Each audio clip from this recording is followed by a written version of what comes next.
കോട്ടയത്തെ രാമപുരം ഗ്രാമപഞ്ചായത്ത് പ്രസിഡന്റായ മാണി ഗ്രൂപ്പിലെ ഷൈനി സന്തോഷിനെ അയോഗ്യയാക്കി. തെരഞ്ഞെടുപ്പ് കമ്മീഷനാണ് ആ വിധി പ്രസ്താവിച്ചത്. കോൺഗ്രസ് ടിക്കറ്റിൽ മത്സരിച്ച് വിജയിച്ച ഷൈനി ആ പാർട്ടിയെ വഞ്ചിച്ച് ജോസ് കെ മാണിയോടൊപ്പം പോയതാണ്. പക്ഷേ ജനങ്ങൾക്കൊപ്പം പതിറ്റാണ്ടുകളായി നിൽക്കുന്ന കോൺഗ്രസിനെ ചതിച്ചാൽ കാലവും ചരിത്രവും മാപ്പു തരില്ല എന്ന വാക്കുകൾ അന്വർത്ഥമാക്കുന്ന തരത്തിലാണ് ഷൈനിയുടെ ഈ അയോഗ്യത ഉണ്ടായിരിക്കുന്നത്. അതായത് 2022 ജൂലൈ 27 നടന്ന പഞ്ചായത്ത് പ്രസിഡന്റ് തെരഞ്ഞെടുപ്പിൽ UDF സ്ഥാനാർത്ഥിയായിരുന്ന ലിസമ്മ മത്തച്ചന് വോട്ട് ചെയ്യാതെ വളരെ നാടകീയമായി LDF പിന്തുണയോടെ മൂന്നാംകിട രാഷ്ട്രീയവും കളിച്ച് പ്രസിഡന്റാവുകയായിരുന്നു ഈ ഷൈനി സന്തോഷ്.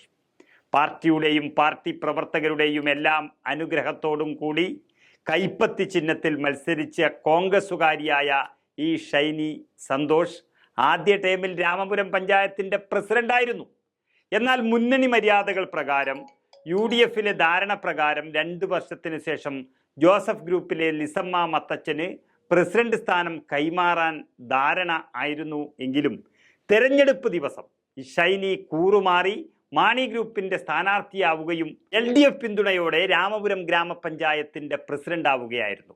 അതായത് പിതാവിൻ്റെ ആത്മാവിനെ വഞ്ചിച്ച് ഇടതുപക്ഷത്തോടൊപ്പം ചേർന്ന ജോസ് കെ മാണിയുടെ അതേ പരിപാടി. എന്നാൽ അപ്പനെ വഞ്ചിച്ചപ്പോൾ കേരള കോൺഗ്രസുകാർ വിട്ടതുപോലെ കോൺഗ്രസ് ഷൈനിയെ വിടാൻ തയ്യാറായില്ല. UDF നേതൃത്വം തെരഞ്ഞെടുപ്പ് കമ്മീഷനെ സമീപിക്കുകയായിരുന്നു. തരികിട രാഷ്ട്രീയം ഏറെ വശമായിരുന്നു ജോസ് കെ മാണിക്ക്. ആ ജോസ് കെ മാണിയുടെ പാർട്ടി അറിയാവുന്ന പണി 18 പയറ്റി അവിടെ പരമാവധി സമയം വിധി വെച്ച് താമസിപ്പിക്കാൻ മാണി ഗ്രൂപ്പ് കേന്ദ്രങ്ങൾ ശ്രമിച്ചു എന്ന് UDF നേതൃത്വം പരാതിപ്പെടുകയും ചെയ്തു.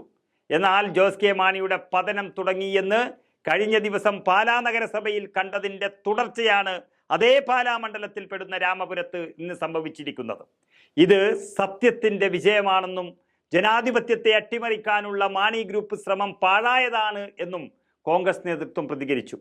ഇത് നീതിയുടെ വിജയമെന്നാണ് പൊതുവെ സോഷ്യൽ മീഡിയയിലെല്ലാം വന്നുകൊണ്ടിരിക്കുന്നത്.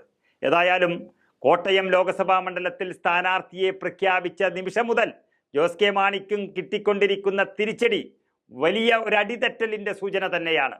ജനാധിപത്യത്തെ അട്ടിമറിക്കാനും അഭയം തന്ന പാർട്ടിയെയും അനുഗ്രഹം തന്ന ജനങ്ങളെയും എല്ലാ കാലത്തും പറ്റിക്കാമെന്ന ജോസ് കെ മാണിയുടെ ധാരണക്കേറ്റ തിരിച്ചടിയാണ് ഇന്ന് കണ്ടത്.